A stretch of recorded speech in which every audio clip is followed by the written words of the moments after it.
YouTube, how's it going? The Goat House is back. And we got some more duo rankings for the 2020 NFL season for you guys today. Going through the best guard duos, offensive guards. And we did recent videos, duos, trios. Go check them out. We're going to do interior defensive linemen next. We're going to do some coaches. We're going to rank some coaches by maybe offense, defense, and just in general. And then we'll start ranking units, players by position, team offense, defense, all kinds of rankings and predictions on the way still. So please subscribe to both channels. We want to keep on grinding here, keep on growing, so we need your help. And then please, again, subscribe to that second channel. Kind of want to match the subscriber rate on both these. And then follow that Twitter, Constant NFL Talk, Goat House Talk, polls, keeping you guys involved. And there's our podcast. So check those things out. You'll find a link down in the description in the comments to get to those pages.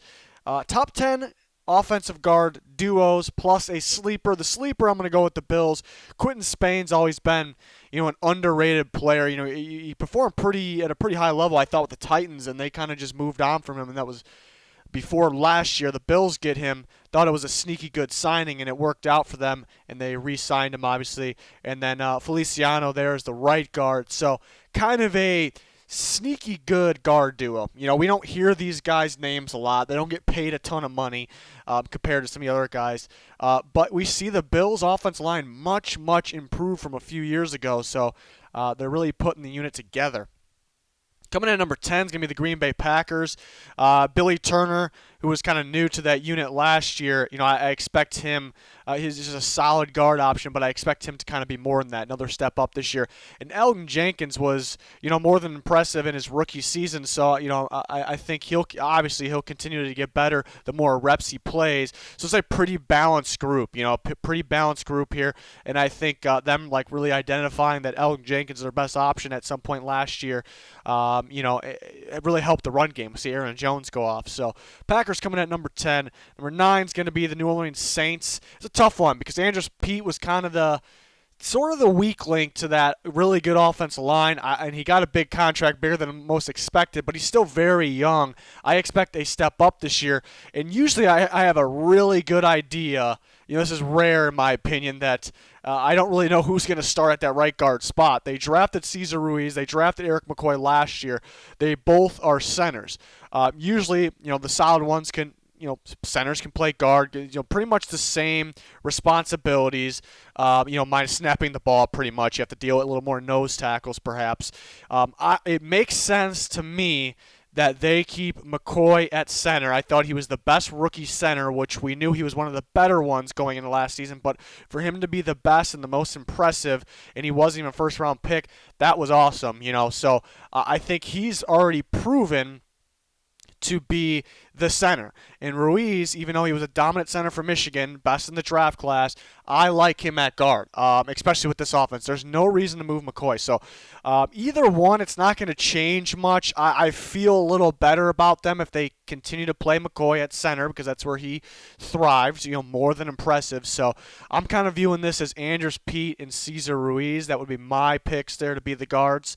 And they come in at number 9, kind of banking on the young guys stepping up at that right guard position, and Andrews Pete being a young guy himself, him kind of breaking out a little bit. So I'm kind of banking on that a little bit here, putting them in here. Number 8 is going to be the Denver Broncos.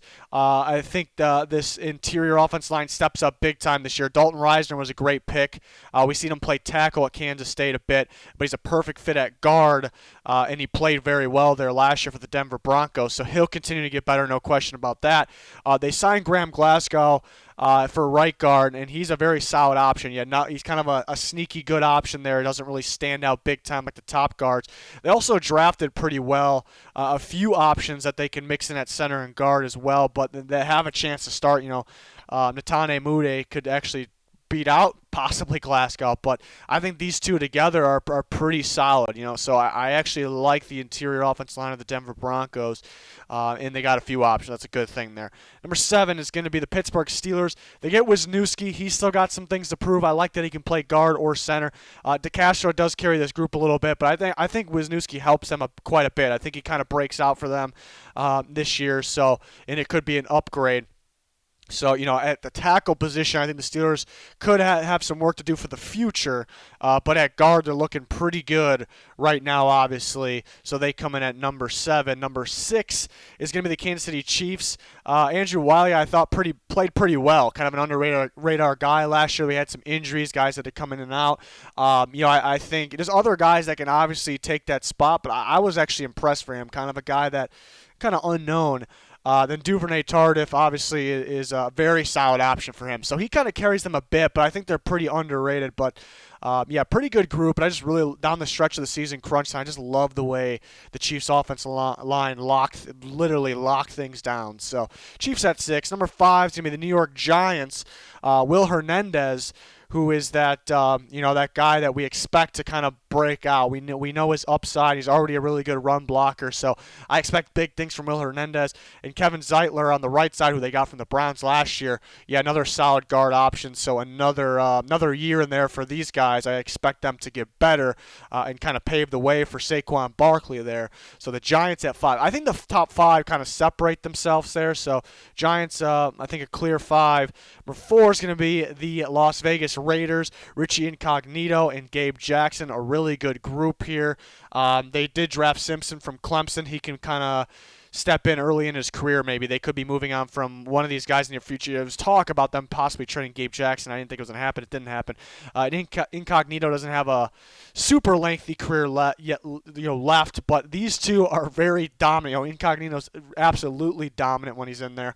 So I think it's a good balanced group that still has some good ball left in there still, because you look at last year, the improvement they made from the year before as a unit altogether, that kind of stood out to me as well. So they're number 4. Number 3, the Dallas Cowboys, kind of banking on Connor Williams stepping up. He's kind of had his moments where, okay, this guy's, that guy we expected, kind of inconsistent, I guess, but overall solid, and I expect him to step up even more. Zach Martin being one of the best in the game. So he carries this group. I don't really like putting teams that carry groups like super high, but again, maybe not as much carrying as you think. I think Connor Williams kind of steps up to his potential here. So the Cowboys at number 3. Number 2, Indianapolis Colts. Quentin Nelson being the best guard in football obviously helps. Mark Lewinsky is very solid as well. Yeah, Nelson maybe carries a little bit, but that doesn't mean Lewinsky's not solid at all.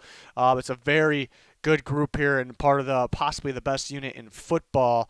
But it's crazy that Quentin Nelson, it's tough to see any room to grow, but he's so young.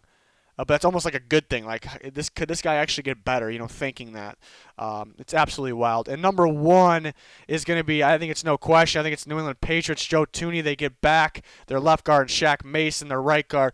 You could argue, we talk about Quentin Nelson being number 1, but we can argue both of these guys towards the top at any given time. I think Thuney's actually been a little better recently, but Shaq Mason has been so dominant throughout his career. I mean, looking back to the Super Bowl victory a couple years ago, absolutely dominant performance, there, and it's been consistent all the way through. So, it's good to see them, that they made it kind of a key to, put that franchise on Joe Thuney. They needed him back. It's a key piece, keeping the offensive line together. So, in my opinion, you talk about 2 top-tier talents. You talk about balance between the two, and they've already proven that, and there's no reason I don't think there's going to be a drop-off at all. Tom Brady's gone, but I think these guys are that talented there. So no question for me, the Patriots were number 1 in terms of the duo, the unit here. So let me know your guys' thoughts in the comments, though. Please let me know your rankings. If you think I missed anybody, smash that like button. We really appreciate it. Subscribe to both channels. Check out that Twitter. Link down below. Description, comments for that, and many other things as well. Thanks for watching. Goodbye.